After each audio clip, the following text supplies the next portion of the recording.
2018 সালে রমিজউদ্দিন শিক্ষার্থী, দিয়া করিম শিক্ষার্থী আন্দোলনে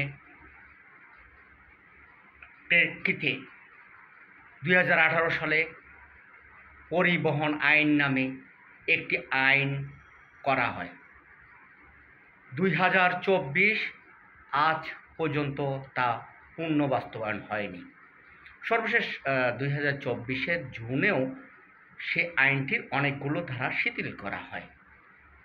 আইন করা হলেও এটাকে কোনো কার্যকর পদক্ষেপ অন্তত দেখা যাচ্ছে না।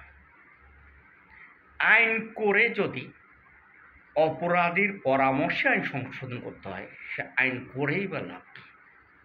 হত্যাকারীকে জিজ্ঞেস করে যদি হত্যাকাণ্ডের উপর আইন করা হয় এবং সে আইন পাশ করা হয়, সেটা করেই বা কী লাভ?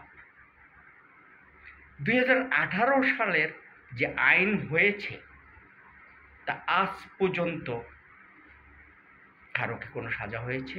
হয়নি। 50 বছর ইতিহাসে সড়কে হত্যাকাণ্ডের কারো কি কোনো সাজা হয়েছে? আপনার কাছে কি কোনো নজির আছে? নেই। কিন্তু দেখুন, 2018 সালে যে আইনটি করা হয়েছে সেখানে বলা হয়েছে পথচারী জেব্রা ক্রসিং দিয়ে চলাচল না করলে 1000 টাকা জরিমানা। যদি পথচারী জেব্রা ক্রসিং দিয়ে পারাপারের সময় ঘাতক তাকে হত্যা করে বা চাপা দিয়ে, তাহলে তার সাজা কী হবে? আইনের কত ধারায় সেটা উল্লেখ আছে? নেই। আইনের কোন ধারায় বলা আছে ঘাতক হত্যাকাণ্ডের পর বাসের মালিককে ধরা হবে? ঘাতক বাস মানুষ হত্যা করার 10 সেকেন্ডের ভিতরেই মালিক এসে বাসটি নিয়ে যায়। ব্যাখ্যাটা কি? একদিন বাস বসে থাকলে কোটি কোটি টাকা তাদের ক্ষতি হয়।